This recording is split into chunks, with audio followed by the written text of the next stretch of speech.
Un homme s'apprêtait à embrasser sa femme, quand des voyous l'ont filmé avec leur téléphone. Mais ils ne félicitaient pas l'homme. Ils se moquaient de sa stupidité. Mike s'est précipité pour les arrêter. Mais les voyous, sous ses yeux, ont directement publié la photo en ligne.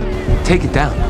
Make me. Les voyous ont refusé de supprimer la photo, et ont même versé du jus sur la tête de Mike. Voyant que Mike n'osait pas riposter, les voyous en ont profité davantage, l'insultant d'être un bon à rien entretenu par sa femme. Face à une telle humiliation, Mike a tourné le dos et est parti avec sa femme. Sur le chemin du retour, sa femme l'a consolé. Elle se fichait de ce qu'il disait. Elle ne voulait simplement pas que Mike soit blessé. C'est ce qu'elle disait. Mais le lendemain, elle s'est inscrite à un cours de boxe, déchargeant toute sa colère sur le sac de frappe. Elle a même blessé sa meilleure amie par accident. Elle a commencé à se plaindre à son ami, que son mari était trop passif. Mais ce qu'elle ignorait, c'est que Mike était un tueur professionnel. Il s'était installé dans cette ville isolée, pour échapper à ses ennemis. Comme les voyous avaient publié la photo en ligne, sa position avait été révélée. Alors que Mike faisait des courses avec son fils, il a remarqué un inconnu près de lui, à travers le reflet de la vitre. Il a compris que l'homme était là pour lui.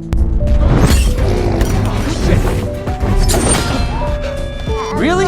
Mike a protégé son fils d'une main, et a paré l'attaque du tueur de l'autre. Malgré tout, le tueur n'était pas de taille face à Mike. Alors qu'il s'excusait auprès du gérant du supermarché, le tueur s'est relevé et a projeté Mike, manquant de blesser son fils. Cela a mis Mike en rage.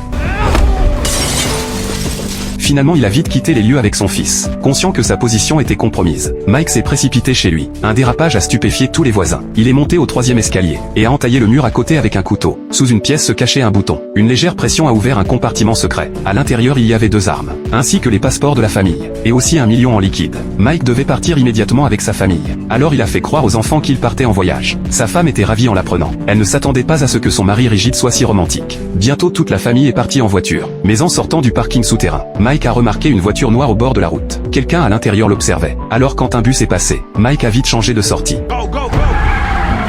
Il pensait avoir semé les tueurs, mais la voiture noire les a rattrapés, comprenant qu'il pouvait le suivre en permanence. Mike a conduit directement au garage, et a demandé au mécanicien de lever la voiture. Il a effectivement trouvé un traceur sous le châssis. Mike a retiré le traceur, et est sorti. Il a trouvé un homme sur le point de partir, tout en faisant semblant de discuter avec lui. Il a collé le traceur sur sa voiture de sport. L'homme est parti aussitôt après. Les tueurs ont vu que la position de Mike changeait, alors ils se sont lancés à sa poursuite. Après avoir semé tous les tueurs, la famille pouvait enfin partir en voyage. Mais Mike restait inquiet. Comme sa femme et ses enfants avaient encore leur téléphone, il craignait que leur position soit révélée. Alors en traversant un grand pont, Mike a jeté tous les téléphones de la famille dans la rivière. Toute la famille était stupéfaite, pensant que Mike était devenu fou. Mais lui seul savait que c'était la seule façon d'être en sécurité.